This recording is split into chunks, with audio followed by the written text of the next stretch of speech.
231, Chapter 10 of Dracula. Welcome to CraftLit, the podcast for crafters who love books. My name is Heather Ordover, and I'm podcasting from the shores of the Potomac in Virginia, the Old Dominion.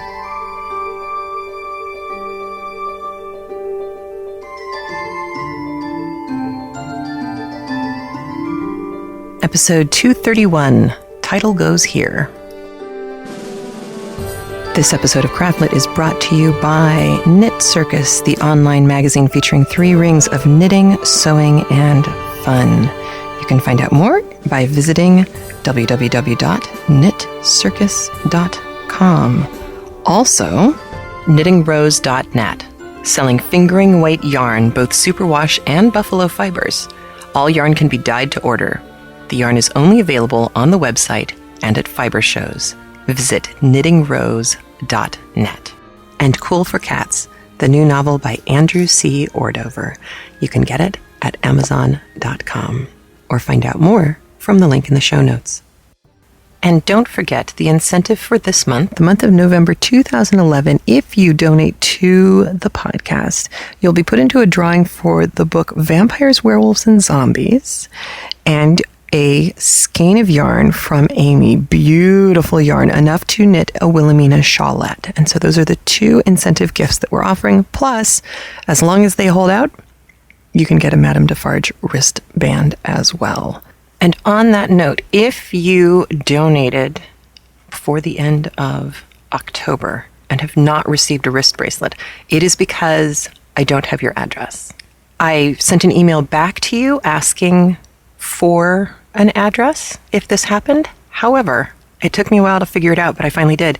You probably have a spam blocker on, and you received an email from my old AOL address, which is what my PayPal account is attached to, and you probably blocked me. So, if you have not gotten a wristband and you donated by the end of October, you should have. If that is the case, please email me, let me know what your address is, and I will get one out to you as fast as possible. If you've donated in the last week and a half, I have a bunch that are sitting here that I just have to seal up and take to the post office, and they will be winging their way to you. They may even arrive when the podcast goes live, because I've got a few bits and pieces to put together for this week's show. This week's episode, Chapter 10, is a really important chapter. So when I say that it's going to take me some bits and pieces to put this together, this is what I'm talking about. I'm actually going to the asthma doctor today. So I can podcast in short stints, and then I have coughing hacking fits, which you don't want to listen to. Frankly, I don't want to listen to them either, or experience them. So I will be putting the podcast together in bits and pieces until my lungs are back to, 70%. That may mean that this comes out closer to Thanksgiving than I would like. But I think you'd rather hear me sounding like me than me going in your ear. So that is all good. I am looking forward to the doctor. And you know what else is good? The yarn at Knitting Rose's store. Lisa, who I adore her. She is the most fun to travel with, and Big Texan, big old shout out. But here's the thing. You know how I've waxed rhapsodic in the past about socks that rock yarn and colorways? Allow me for a moment to transfer that rhapsody to knittingrose.net. You have to go look at the colors at her store. Oh my goodness. And please remember that you can talk to her about dyed to order stuff. I ain't saying, I'm just saying, you should go take a look. If you're in the market for some gorgeous, variegated colorways, look no further than one of our own listeners and fellow podcasters. It's so cool. So go take a look. I wanted to thank those of you who submitted your pattern ideas to Sarah, who's doing the Librarian Knits book, The Knitting in the Stacks. She got some submissions from CraftLit listeners, so yay, congratulations.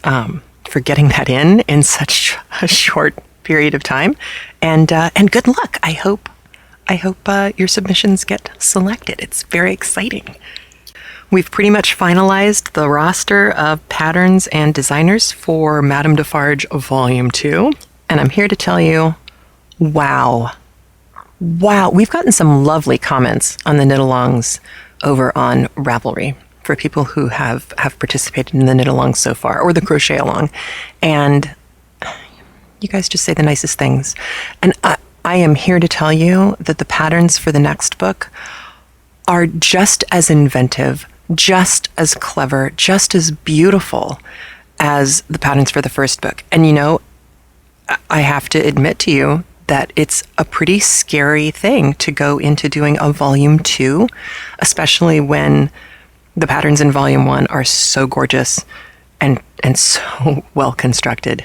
And, you know, it's kind of nerve-wracking while you're waiting for stuff to come in. But as it started to come in, it was so obvious that we had just an embarrassment of riches. And we will get on it and get that book out to you as fast as we possibly can. But, I don't want to compromise the quality thing. So it'll be next year, but it's going to be great. And just a reminder, we still have submissions open for Defarge Does Chaucer and Defarge Does Shakespeare. And some of those submissions have already started coming in, and again, wonderfully inventive stuff. You guys are just more creative. It's just a little something that I felt like, since I have the podcast, I can announce this and maybe do a favor for a friend. My son has been taking trumpet lessons from the same gentleman since he was 5.5.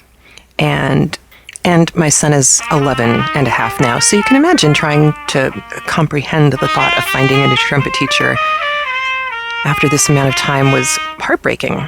And so I made a joke. And I said, gee, Dale, maybe you could have your lessons with my son on Skype. And he said, I've done that.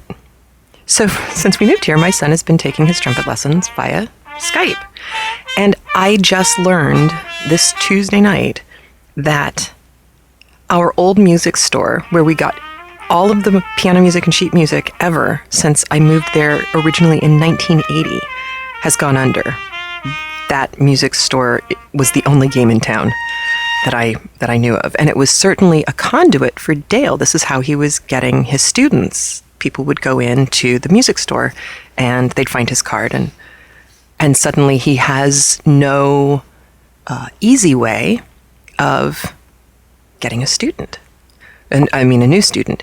So what I'm doing is I'm letting you know that there is a stupendously good trumpet teacher who is also an excellent musician on his own. He has a band that he plays with. They're getting a website up, so you'll be able to listen to their music and stuff like that. But in the meantime, if you have a child who you would like to learn trumpet or B-flat cornet or a brass instrument, French horn, whatever, Dale in Tucson, and his email is trumpet@mac.com. It's pretty easy, right? Email him, let him know that I sent you, and he'll do a free lesson, and you can pay him, you can send a check, you can work all of that stuff out. Anyway, what I'm saying is I'm giving you access to a really great trumpet teacher, and you'll never have to leave your house, which is not a bad thing. It's $20 a lesson, and he's a really great guy who just lost his ability to get new students through no fault of his own. So I thought I'd throw it out there. Plus, not only do you never have to leave your house, but you don't even have to be in the United States to take lessons from Dale. So as soon as he has a new CD with his new band, I will let you know, so you can listen to some of the beauty that is Dale playing trumpet. And, give him a shout and chat with him and see if maybe that would be a good fit for your kid. I've seen him teaching a lot of really interesting children, and he is an incredibly calm, peaceful, gentle presence in a child's life. Having someone with that temperament teaching you when you are young is a gift from God. So there it is. I have done my little PSA for today. And now, on with Dracula. Of course, my guilty pleasure has been gearing up for the new Twilight movie that is about to come out. Because I am fascinated to see how Robert Pattinson finds a way to say the lines that poor man has to say. It's a horror. Poor guy. Jacob, Mr. Lautner, he has an easier time, I think, and a better written part in some ways. I guess it's easier to write a werewolf, actually, because he doesn't have to be all cold and removed and remote, and he can be more earthy and howl. much like the sound effect. Okay, so Dracula. I want to go back to episode 229. I got a very interesting email from Gabrielle. And Gabrielle had a couple of thoughts. You remember that very cryptic comment that Renfield makes about the bride and the bridesmaids? That you think the bridesmaids are all beautiful until the bride shows up, and then you can't even remember that the bridesmaids are there. And the parallel is roughly that the flies and the spiders and the mice and the cats and the sparrows, all of this stuff is fine until the main course arrives. And it's supposed to be creepy. And it's supposed to leave you with that foreboding feeling that something bigger and better, quote unquote better, is coming. And Gabrielle wrote in and said that there is another resonance there with the bridesmaids and brides thing, and I thought I would share this with you. There are 3 specific passages from the New Testament that she brings out. Mark 2, lines 18 through 20, Luke 5, lines 33 through 35, and John 3, lines 26 through 30. And I'll put these up on the show notes for you because I'm not going to read all of them right now. But these are interesting because they are bride and bridegroom things. And it's very clearly, everything looks great until the Messiah shows up. When the real show gets here, then you'll know what's going on. And Gabrielle's comment, which I thought was really interesting, is she says the use of marriage as metaphor, especially regarding the presence or absence of a bride/groom, and the response of friends to that presence or absence, makes a clear connection between these biblical passages and the talk of Renfield. I think it is a connection Stoker's original readers might well have made with the ubiquity of familiarity with the New Testament in late 19th century England. That makes the madman's ravings even creepier, in my opinion, as if Count Dracula were some, for lack of a better term, Antichrist figure. And I think, for me, even the creepier thing is Renfield seeing him as a Christ figure. We can certainly put the awareness on it that this guy is bad, but, Renfield, like anyone who's fallen into a cult, sees their leader person as the end-all be-all, and that is creepy. And of course, that's the same kind of thing that you saw back in the castle with the 3 women, his kind of minions of voluptuous women. I've seen you guys on the Ravelry boards using the word voluptuous and snickering, and it's just awesome. Every time I hear the word now, I have to giggle. But it is important that Gabrielle sent this in, and it's important to bring it up today for another reason. I've said before that this isn't a children's book, that there is definitely an element of sexuality, sometimes more obvious than other times, or sometimes more heavily-handed, dealt with more heavy-handedly than at other times. And today's chapter is one of those chapters. Back when we had poor Jonathan in the castle, you saw the end result of Dracula's ministrations to these women, that he had turned them into sexual beings, women who were voluptuous and, when they drank blood, or when they had access to blood, their lips are red, their cheeks are rosy, they're beautiful, and they're very interested in Jonathan, who is young and attractive. Well, there's the part of this that we haven't really dealt with yet, which is the exchange of bodily fluids part of this tinge of sexuality that many people see when they read this book. And I do want to be very clear about this.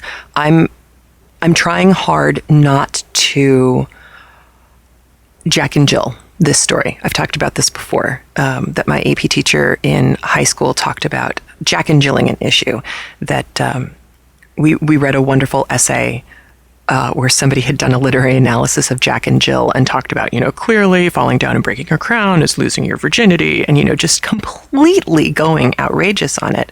And it was funny, but you could also see that, some poor graduate student who's locked away in a turret somewhere in a cold water flat it's very easy to kind of spin these stories out beyond the frame of reference that the author was using. And it's fun to do that, but it's not what CraftLit is about. I'm trying to stick as close to the text and the text's time as I can. So I'm making a concerted effort not to Jack and Jill the text. I don't want to bring in feminist theory or master-slave relationships or any of that stuff. It's all interesting, but the stuff that Stoker was dealing with was the remnants of Victorian England, and as they moved into kind of Edwardian realities and mores. So, of course, sexuality in any sense would have been repressed. We know that men were able more easily to dally, and women, of course, some of them had to be available for dallying as well, but nice girls were not doing that. And of course, a huge part of that is you didn't want to get pregnant. The reality of what to do in a situation like that, you didn't have a lot of choice at that point. And of course, if people found out, it would ruin you and your family, and that would be bad. So sexuality is repressed, especially for women, in that one sense for a pretty good reason of avoiding getting pregnant, but avoiding getting pregnant when you don't want to get pregnant. But there's also the good girl, bad girl thing, which we're going to start seeing more of now. But there's also a good guy, bad guy thing. A young, virile man would have been desirable. It is a genetic code that you would probably want to pass on. Biological instincts being what they are, people choose mates for different reasons, but there are biological imperatives that seem to be hardwired into us. And one of those is trying to preserve whatever it is that your biology seems to think is important in the species. And so you'll be attracted to someone who could give your children that, or those elements. And you're going to start hearing language about the men in the story today. And it seems to me that what you're hearing is pretty much straight up. And there's not a lot of coded language going on. However, when we talk about the women and talk about the transfer of bodily fluids, you have two different things happening. You have the blood being taken by Dracula, which is the reversal of what would normally happen in a male-female relationship. Instead of giving a fluid, Dracula is extracting one. And that process is killing Lucy. And, that statement could spark hundreds of conversations over pints of beer, but it is an interesting thing. At this point, it pretty much is just an interesting thing to note. You have to wait a little bit longer to get more into it than that. More happens today with fluid than has happened prior to this. And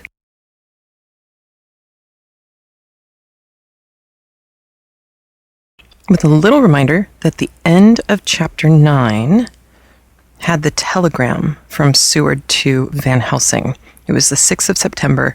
He said, "Terrible change for the worse. Come at once. Do not lose an hour. I hold over telegram to Holmwood till have seen you." And leaving off there is where we will begin today. Letter. Dr. Seward to Honorable Arthur Homewood, 6 September. My dear Art, my news today is not so good. Lucy this morning has gone back a bit. There is, however, one good thing which has arisen from it. Mrs. Westenra was naturally anxious concerning Lucy and has consulted me professionally about her. I took advantage of the opportunity and told her that my old master Van Helsing, the great specialist, was coming to stay with me and that I would put her in his charge conjointly with myself. So now we can come and go without alarming her unduly, for a shock to her would mean sudden death, and this, in Lucy's weak condition, might be disastrous to her. We are hedged in with difficulties, all of us, my poor fellow, but, please God, we shall come through them all right. If any need, I shall write, so that if you do not hear from me, take it for granted that I am simply waiting for news. In haste, yours ever, John Seward. Dr. Seward's Diary, 7 September.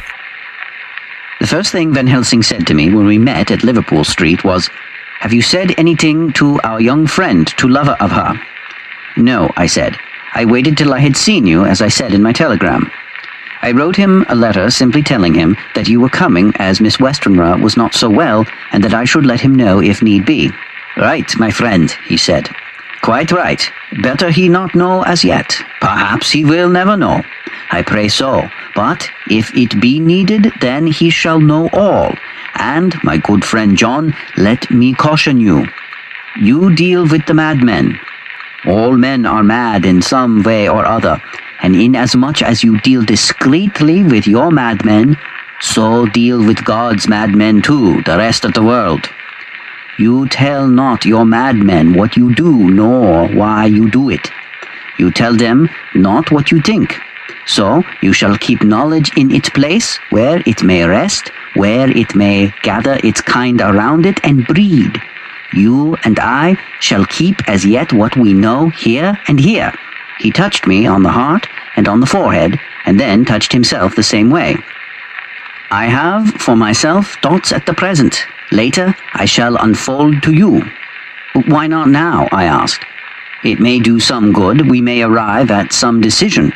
He looked at me and said, "My friend John, when the corn is grown, even before it has ripened, while the milk of its mother earth is in him, and the sunshine has not yet begun to paint him with his gold, the husbandman, he pull the ear and rub him between his rough hands and blow away the green chaff and say to you, 'Look, he's good corn. He will make a good crop when the time comes.'" I did not see the application and told him so. For reply, he reached over and took my ear in his hand and pulled it playfully, as he used long ago to do at lectures, and said, "The good husbandman tell you so then, because he knows, but not till then. But you do not find the good husbandman dig up his planted corn to see if he grow. This is for the children who play at husbandry, and not for those who take it as of the work of their life. See you now, friend John? I have sown my corn, and nature has her work to do in making it sprout. If he sprout at all, there's some promise, and I wait till the ear begins to swell." He broke off, for he evidently saw that I understood. Then he went on gravely. "You were always a careful student, and your casebook was ever more full than the rest. And I trust that good habit have not failed. Remember, my friend, that knowledge is stronger than memory, and we should not trust the weaker. Even if you have not kept the good practice, let me tell you that this case of our dear miss is one that may be, mind, I say may be, of such interest to us and others that all the rest may not make him kick the beam, as your people say. Take then good note of it. Nothing is too small. I counsel you, put down in record even your doubts and surmises. Hereafter, it may be of interest to you to see how true you guess. We learn from failure, not from success." When I described Lucy's symptoms, the same as before, but infinitely more marked, he looked very grave, but said nothing. He took with him a bag in which were many instruments and drugs. The ghastly paraphernalia of our beneficial trade, as he once called in one of his lectures the equipment of a professional of the healing craft. When we were shown in, Mrs. Westenra met us. She was alarmed, but not nearly so much as I expected to find her. Nature, in one of her beneficent moods, has ordained that even death has some antidote to its own terrors. Here, in a case where any shock may prove fatal, matters are so ordered that, from some cause or other, the things not personal, even the terrible change in her daughter to whom she is so attached, do not seem to reach her. It is something like the way Dame Nature gathers round a foreign body an envelope of some insensitive tissue which can protect from evil that which it would otherwise harm by contact. If this be an ordered selfishness, then we should pause before we condemn anyone for the vice of egoism, for there may be deeper root for its cause than we have knowledge of. I used my knowledge of this phrase of spiritual pathology and set down a rule that she should not be present with Lucy or think of her illness more than was absolutely required. She assented readily, so readily that I saw again the hand of nature fighting for life. Van Helsing and I were shown up to Lucy's room. If I was shocked when I saw her yesterday, I was horrified when I saw her today. She was ghastly, chalkily pale. The red seemed to have gone even from her lips and gums, and the bones of her face stood out prominently. Her breathing was painful to see or hear. Van Helsing's face grew set as marble, and his eyebrows converged till they almost touched over his nose. Lucy lay motionless, and did not seem to have the strength to speak, so for a while we were all silent. Then Van Helsing beckoned to me, and we went gently out of the room. The instant we had closed the door, he stepped quickly along the passage to the next door, which was open. Then he pulled me quickly in with him and closed the door. "My God," he said, "this is dreadful. There is not time to be lost. She will die for sheer want of blood to keep the heart's action as it should be. There must be a transfusion of blood at once. Is it you or me?" "I am the younger and stronger, Professor. It must be me." "Then get ready at once. I will bring up my bag. I am prepared." I went downstairs with him, and as we were going there was a knock at the hall door. When we reached the hall, the maid had just opened the door, and Arthur was stepping quickly in. He rushed up to me, saying in an eager whisper, "Jack, I was so anxious. I'd read between the lines of your letter, and have been in an agony. The dad was better, so I ran down here to see for myself. Is not that gentleman Dr. Van Helsing? I am so thankful to you, sir, for coming." When first the professor's eyes had lit upon him, he had been angry at his interruption at such a time. But now, as he took in his stalwart proportions and recognized the strong young manhood which seemed to emanate from him, his eyes gleamed. Without a pause, he said to him as he held out his hand, "Sir, you have come in time. You are the lover of our dear miss. She is bad, very, very bad. Nay, my child, do not go like that." For he suddenly grew pale and sat down in a chair, almost fainting. "You are to help her. You can do more than any that live, and your courage is your best help." "What can I do?" asked Arthur hoarsely. "Tell me, and I shall do it. My life is hers, and I would give the last drop of blood in my body for her." The professor has a strongly humorous side, and I could, from old knowledge, detect a trace of its origin in his answer. "My young sir, I do not ask so much as that, not the last." "What shall I do?" There was fire in his eyes, and his open nostrils quivered with intent. Van Helsing slapped him on the shoulder. "Come," he said. "You are a man, and it is a man we want. You are better than me, better than my friend John." Arthur looked bewildered, and the professor went on explaining in a kindly way.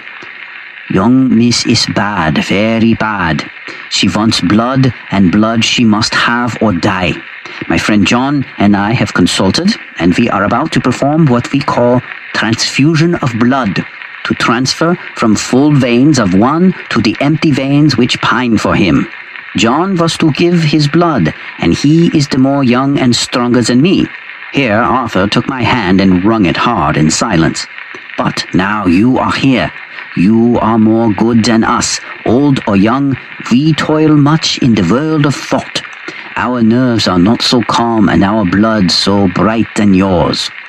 Arthur turned to him and said, "If you only knew how gladly I would die for her, you would understand." He stopped with a sort of choke in his voice. "Good boy," said Van Helsing. "In the not so far off, you will be happy that you have done all for her you love. Come now and be silent. You shall kiss her once before it is done, but then you must go, and you must leave at my sign. Say no word to madam. You know how it is with her. There must be no shock. Any knowledge of this would be one. Come." We all went up to Lucy's room. Arthur, by direction, remained outside. Lucy turned her head and looked at us, but said nothing. She was not so asleep, but she was simply too weak to make the effort. Her eyes spoke to us, that was all. Van Helsing took some things from his bag and laid them on a little table out of sight. Then he mixed a narcotic and, coming over to the bed, said cheerfully, "Now, little miss, here is your medicine. Drink it off like a good child. See, I lift you so that to swallow is easy." Yes, she had made the effort with success. It astonished me how long the drug took to act. This, in fact, marked the extent of her weakness. The time seemed endless until sleep began to flicker in her eyelids. At last, however, the narcotic began to manifest its potency, and she fell into a deep sleep. When the professor was satisfied, he called Arthur into the room and bade him strip off his coat. Then he added, "You may take that one little kiss whilst I bring over the table. Friend John, help to me." So neither of us looked whilst he bent over her.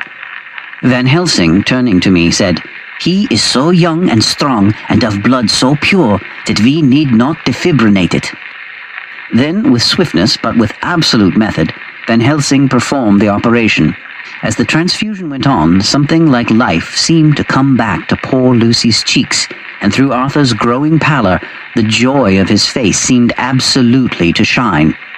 After a bit, I began to grow anxious, for the loss of blood was telling on Arthur, strong man as he was. It gave me an idea of what a terrible strain Lucy's system must have undergone, that what weakened Arthur only partially restored her. But the professor's face was set, and he stood watch in hand, and with his eyes fixed now on the patient and now on Arthur. I could hear my own heartbeat. Presently he said, in a soft voice, "Do not stir an instant. It is enough.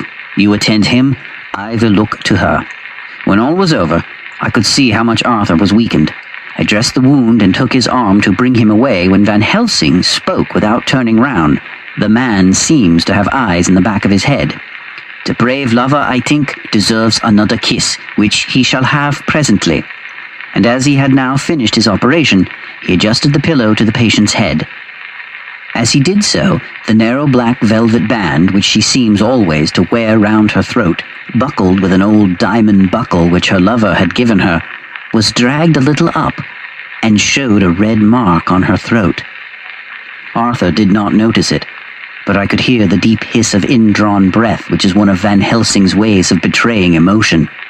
He said nothing at the moment, but turned to me, saying, "Now take down our brave young lover, give him of the port wine, and let him lie down a while.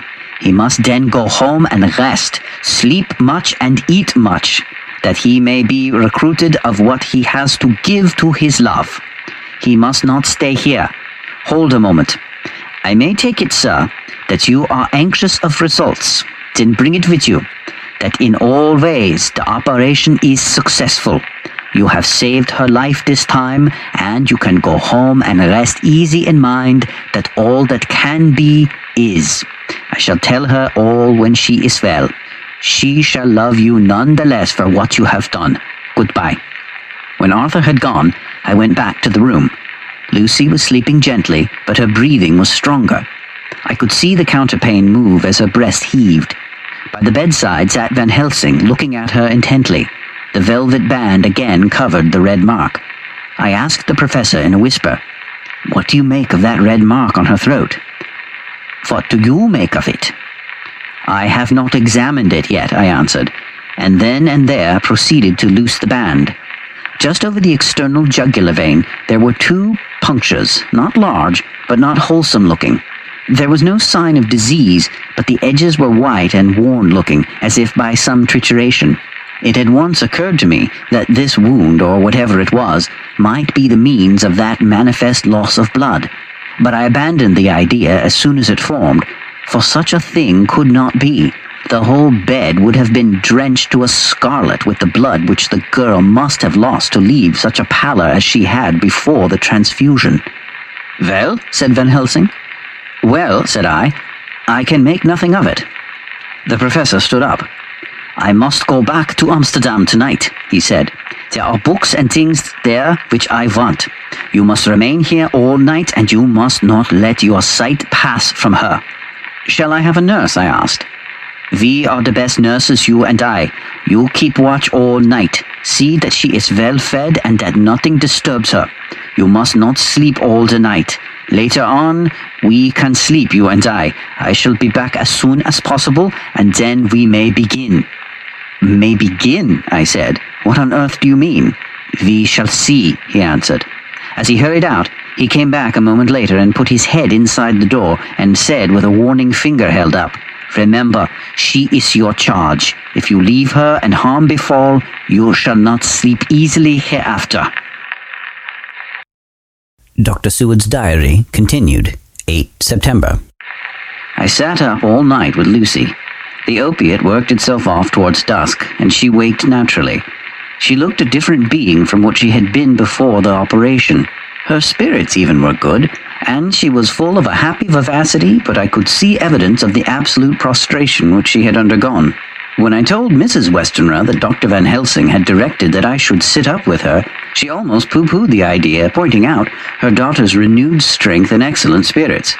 I was firm, however, and made preparations for my long vigil. When her maid had prepared her for the night, I came in, having in the meantime had supper, and took a seat by the bedside. She did not in any way make objection, but looked at me gratefully whenever I caught her eye. After a long spell, she seemed sinking off to sleep, but with an effort seemed to pull herself together and shook it off.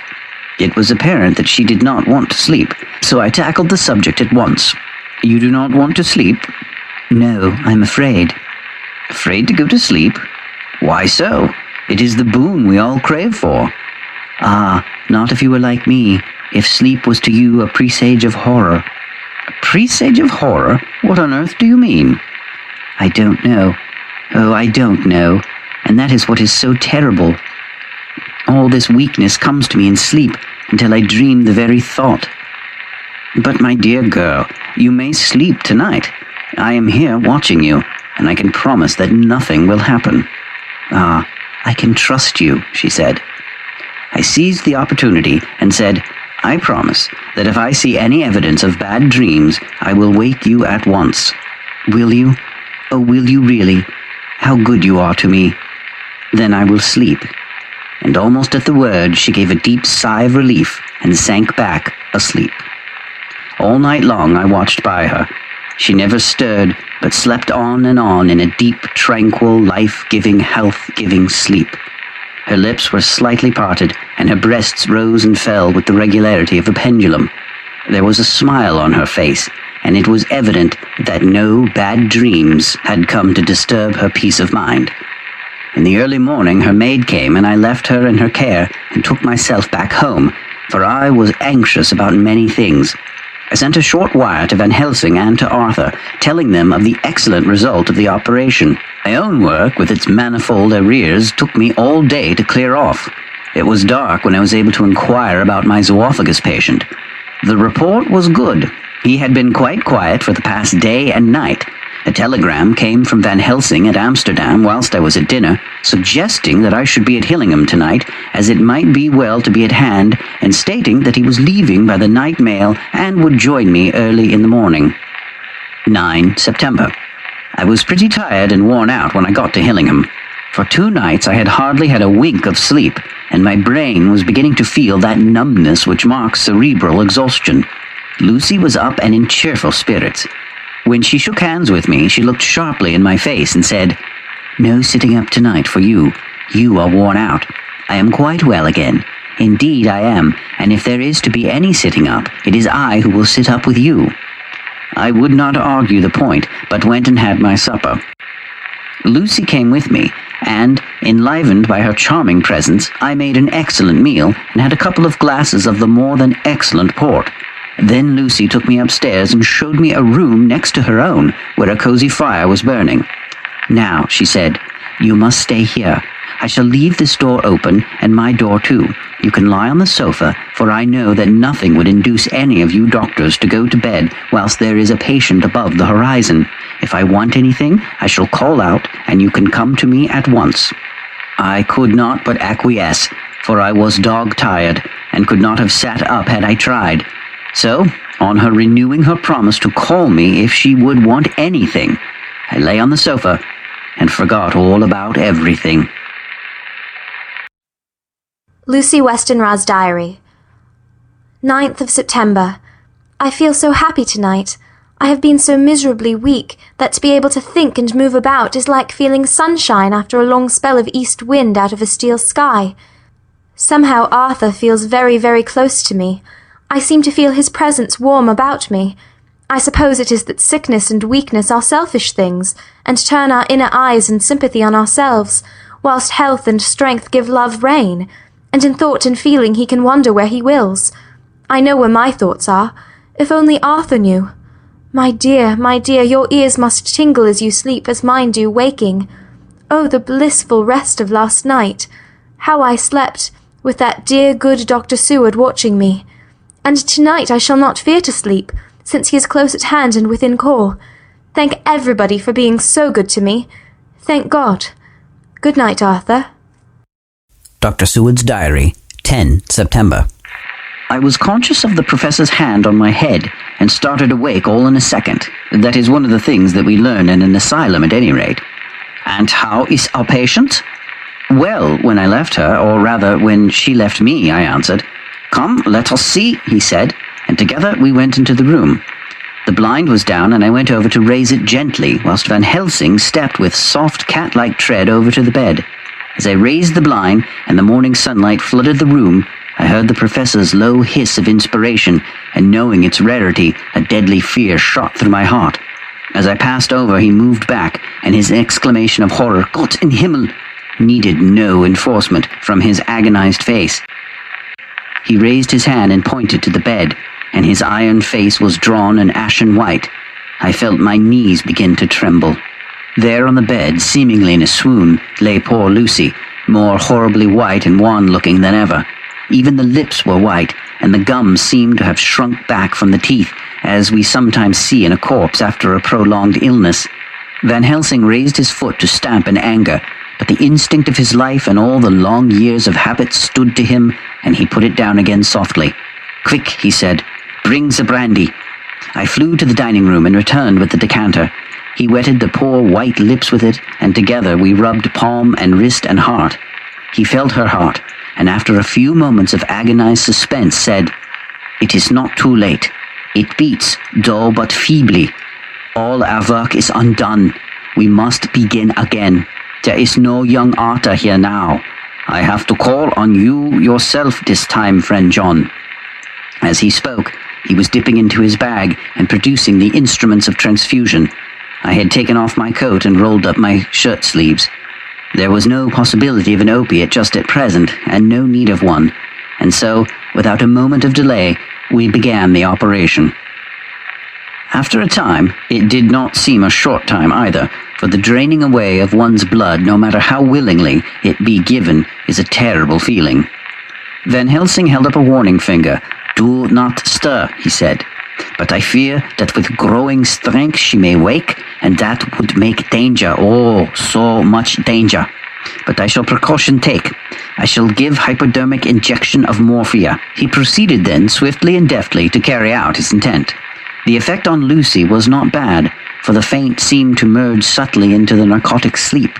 It was with a feeling of personal pride that I could see a faint tinge of color steal back into the pallid cheeks and lips. No man knows till he experiences it what it is to feel his own life-blood drawn away into the veins of the woman he loves. The professor watched me critically. "That will do," he said. "Already?" I remonstrated. "You took a great deal more from Art." to which he smiled a sad sort of smile as he replied, "He is her lover, her fiancé. You have work, much work to do for her and for others, and the present will suffice." When we stopped the operation, he attended to Lucy whilst I applied digital pressure to my own incision. I laid down whilst I awaited his leisure to attend me, for I felt faint and a little sick. By and by he bound up my wound and sent me downstairs to get a glass of wine for myself. As I was leaving the room, he came after me and half whispered, "Mind, nothing must be said of this. If our young lover should turn up unexpected as before, no word to him. It would at once frighten him and enjealous him too. There must be none. So." When I came back, he looked at me carefully and then said, "You are not much diverse. Go into the room and lie on your sofa and rest a while. Then have much breakfast and come here to me." I followed out his orders, for I knew how right and wise they were. I had done my part, and now my next duty was to keep up my strength. I felt very weak, and in the weakness lost something of the amazement at what had occurred. I fell asleep on the sofa, however, wondering over and over again how Lucy had made such a retrograde movement, and how she could have been drained of so much blood with no sign anywhere to show for it.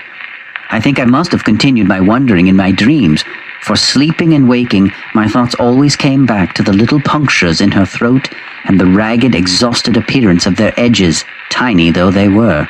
Lucy slept well into the day, and when she woke, she was fairly well and strong, though not nearly so much so as the day before. When Van Helsing had seen her, he went out for a walk, leaving me in charge with strict instructions that I was not to leave her for a moment. I could hear his voice in the hall, asking the way to the nearest telegraph office. Lucy chatted with me freely and seemed quite unconscious that anything had happened. I tried to keep her amused and interested.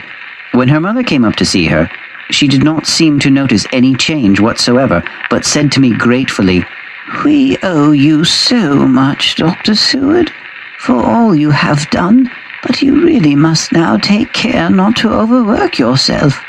You are looking pale yourself. You want a wife to nurse and look after you a bit, that you do." As she spoke, Lucy turned crimson, though it was only momentarily, for her poor wasted veins could not stand for long an unwanted drain to the head. The reaction came in excessive pallor as she turned imploring eyes on me. I smiled and nodded and laid my finger on my lips. With a sigh, she sank back amid her pillows. Van Helsing returned in a couple of hours and presently said to me, "Now, you go home and eat much and drink enough. Make yourself strong. I stay here tonight, and I shall sit up with little miss myself. You and I must watch the case, and we must have none other to know. I have grave reasons. No, do not ask me. Think what you will. Do not fear to think even the most not improbable. Good night." In the hall, two of the maids came to me and asked if they or either of them might not sit up with Miss Lucy. They implored me to let them, and when I said it was Dr. Van Helsing's wish that either he or I sit up, they asked me quite piteously to intercede with the foreign gentleman. I was much touched by their kindness. Perhaps it is because I am weak at present, and perhaps because it was on Lucy's account that their devotion was manifested. For over and over again have I seen similar instances of women's kindness.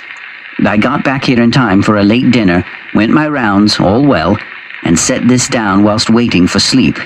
It is coming. 11 September. This afternoon I went over to Hillingham, found Van Helsing in excellent spirits, and Lucy much better. Shortly after I arrived, a big parcel from abroad came for the professor. He opened it with much impressment, assumed, of course, and showed a great bundle of white flowers. "These are for you, Miss Lucy," he said. "For me? Oh, Dr. Van Helsing." "Yes, my dear, but not for you to play with. These are medicines."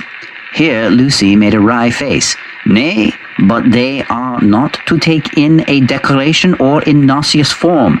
So, You need not snub that so charming nose, or I shall point out to my friend Arthur what woes he may have to endure in seeing so much beauty that he so loves, so much distort. Aha! My pretty miss that bring the so nice nose all straight again. This is medicinal, but you do not know how.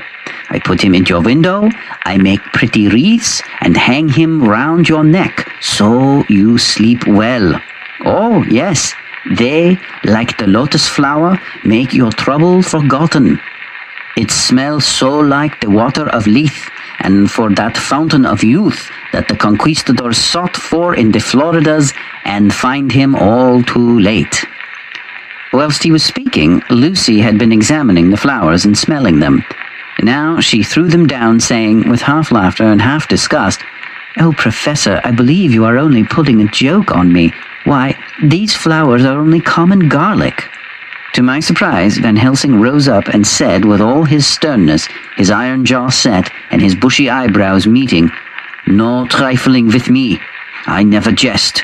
There is grim purpose in what I do, and I warn you that you do not thwart me. Take care, for the sake of others, if not for your own." Then, seeing poor Lucy scared, as she might well be, he went on more gently. "Oh, little miss, my dear, do not fear me. I only do for your good. But there is much virtue to you in those so common flowers. See, I place them myself in your room. I make myself the wreath that you are to wear. But hush, no telling to others to make so inquisitive questions. We must obey, and silence is a part of obedience, and obedience is to bring you strong and well into loving arms that wait for you. Now, sit still a while. Come with me, friend John, and you shall help me deck the room with my garlic, which is all the way from Haarlem, where my friend Vanderpoel raise herb in his glass houses all the year. I had to telegraph yesterday, or they would not have been here." We went into the room, taking the flowers with us. The professor's actions were certainly odd, and not to be found in any pharmacopoeia that I had ever heard of. First, he fastened up the window and latched them securely. Next, taking a handful of the flowers, he rubbed them all over the sashes as though to ensure that every whiff of air that might get in would be laden with the garlic smell. Then, with the wisp, he rubbed all over the jamb of the door, above, below, and at each side, and round the fireplace in the same way. It all seemed grotesque to me, and presently I said, "Well, Professor, I know you always have a reason for what you do, but this certainly puzzles me. It is well we have no skeptic here, or he would say that you were working some spell to keep out an evil spirit." "Perhaps I am," he answered quietly as he began to make the wreath which Lucy was to wear round her neck. We then waited while Lucy made her toilet for the night, and when she was in bed he came and himself fixed the wreath of garlic round her neck. The last words he said to her were, "Take care you do not disturb it, and even if the room feel close, do not tonight open the window or the door." "I promise," said Lucy, "and thank you both 1,000 times for all your kindnesses to me. Oh, what have I done to be blessed with such friends?" As we left the house in my fly, which was waiting, Van Helsing said, "Tonight I can sleep in peace, and sleep I want. 2 nights of travel, much reading in the day between, and much anxiety on the day to follow, and a night to sit up without to wink. Tomorrow in the morning early you call for me, and we come together to see our pretty miss, so much more strong for my spell which I have worked. Ho ho!" He seemed so confident that I, remembering my own confidence 2 nights before, and with the baneful result, felt awe and vague terror. It must have been my weakness that made me hesitate to tell it to my friend, but I felt it all the more, like unshed tears. So, quite a bit happening now in this chapter. The pieces have gotten into place, and now the ball starts rolling down the hill, and pretty much doesn't stop smashing through things, I think, for the rest of the book. So, Dracula is now in England, we know that. Lucy's wounds have finally been seen. It seems that Van Helsing has some idea of what they are. There's a lot of really interesting kind of archaic language that gets used in this chapter, and one of them is the word trituration, which is what Seward described the edges of the little punctures looking like. It's an interesting word to use because trituration is actually grinding a substance down into a powder. So if you think about what that actually means for the edges of a wound to have been ground at over and over again, white and scary and abused looking would be the sides of the punctures. However, one of the things that I thought was fascinating about this description is that they keep describing the punctures as being tiny. So, I think because of the horrible slasher films that we see, American Werewolf in London, where the violence that was done by the werewolf was really quite ghastly.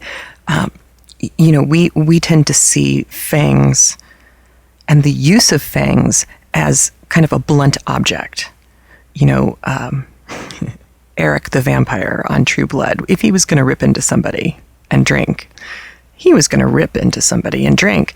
And that is not what's happening here with Dracula. These are two tiny puncture wounds.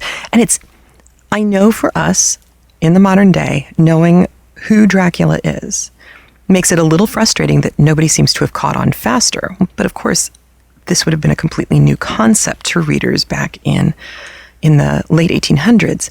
And not only that, but Seward represents, for our benefit, Seward represents 100% reason and rationality. He is the vision of the Victorian scientific world. He is the one who is speaking truth to legend and mythology.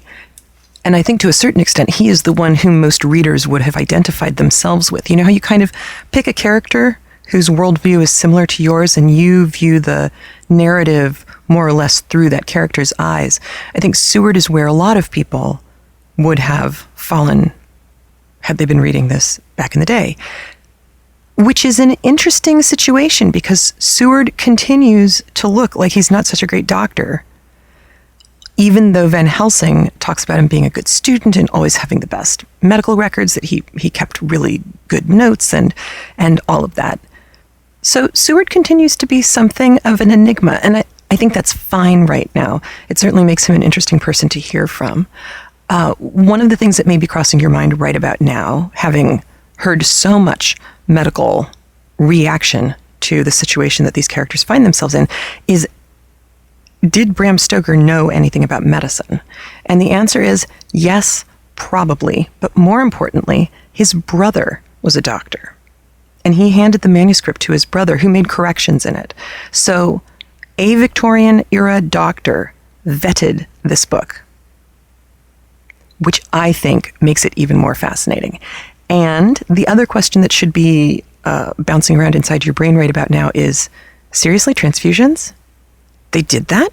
And the answer is yes. Prior to 1892, they would have been horrifying. And that is because the hollow needle was invented in 1892.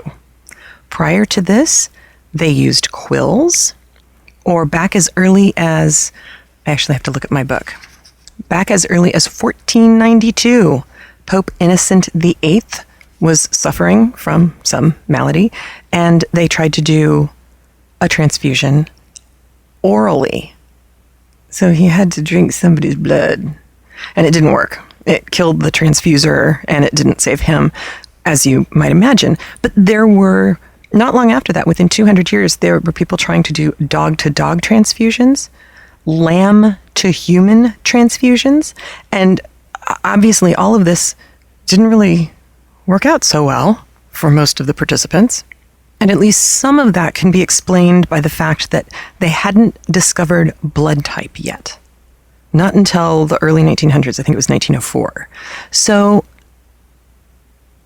number one, Van Helsing is seriously cutting edge when it comes to being able to do what he does with Arthur. Two, the human body can hold about, this is general because it's going to be less on smaller people and more on bigger people, but somebody who's living at sea level and is mid-range height and basically healthy could have as much as 5 quarts of blood in them. Pregnant women, obviously, are going to have more. And if you live at a higher elevation, like Sherpas, you're going to have more blood because you need to carry the oxygen around more. Now, I'm back from the doctor, and they decided to draw blood to test me, and they had to take 7 full little vials. Now, normally, somebody who's donating blood gives a pint. Now, to help you with the conversion so you can wrap your mind around this, 1 quart is 2 pints. This is United States measurements. So if you have 5 quarts of blood in your body, that is 10 pints.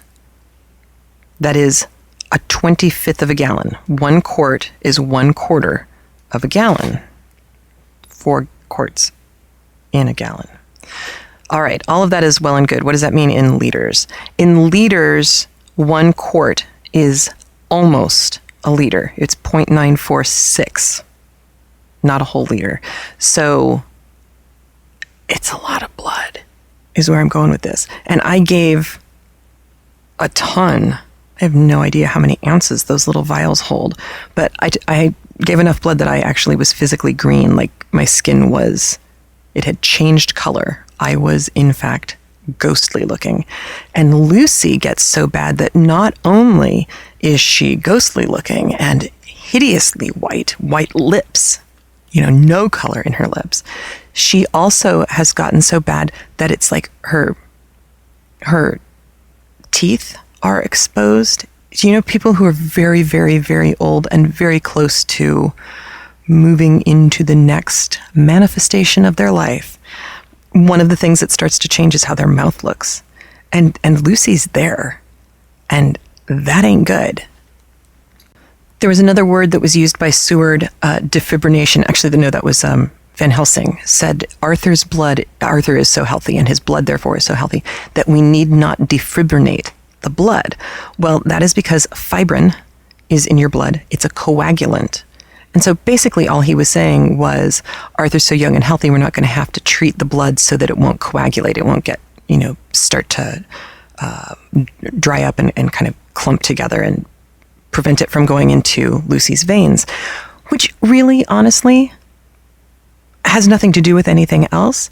I do know that if you drink a lot of water before you get your blood drawn, it tends to come out faster because it's more liquid-y. But these are the kind of comments that I was telling you about at the beginning. You were starting to see comments made by Van Helsing about Arthur and the reasons why he would make a good transfusion donor. He's young, he's virile, he's masculine, he's evidently quite a big man, and all of that may be true, but the fact that he loves Lucy ardently doesn't have any physical impact, or the fact that he is a beautiful man doesn't have any physical impact on his ability to give blood or the quality of his blood. So Van Helsing is kind of heading into the world of poetry and philosophy and further away from medicine, kind of qua medicine. That also brings me back to one of the things that Seward said when he was talking about Mrs. Westenra being extremely self-involved, and that there's a thing that happens in nature where when there is some irritant in a biological sense, there's an irritant, that nature has a way of surrounding that and protecting it from the rest of whatever you're talking about. And it seemed to me the one thing that came to mind quickly was antibodies in a human body, that an irritant is presented or some kind of toxin, and your antibodies go and surround whatever that particle is, and if they're efficient, they kill it or get rid of it somehow. Whether it's you inhale something that you're allergic to and mucus surrounds it and you sneeze it out. The body has all these kind of self-defense mechanisms. And Seward is saying that's something that nature does out in the nature as well as in the human body. And so perhaps Mrs. Westenra's egoism, her self-involvement, her not noticing when Lucy has gotten worse, is a way to protect her own heart and not as cruel as it may look on the outside.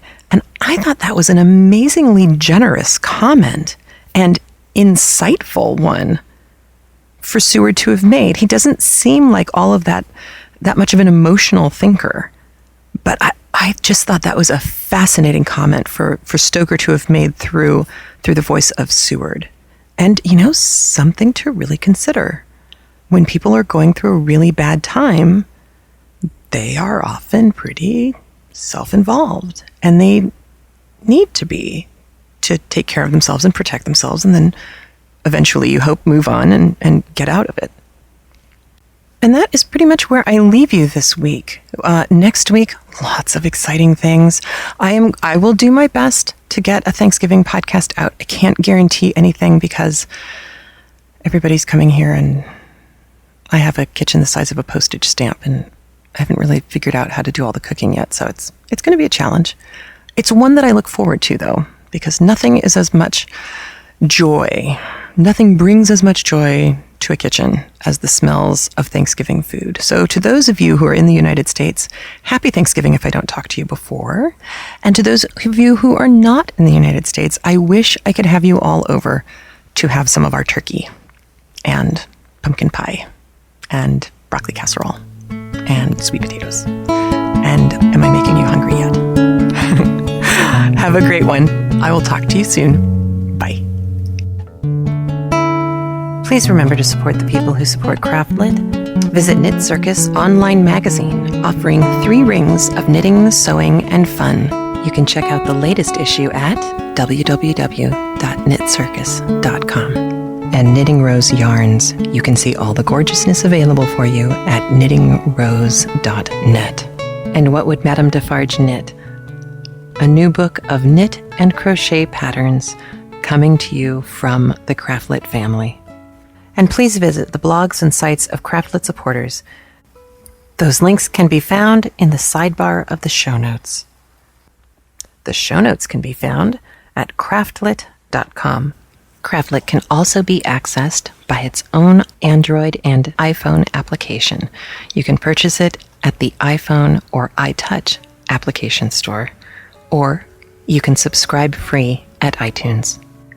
CraftLit is made possible by the generous support of its listeners, and for that, I am truly grateful. And remember, if your hands are too busy to pick up a book, at least you can turn one on.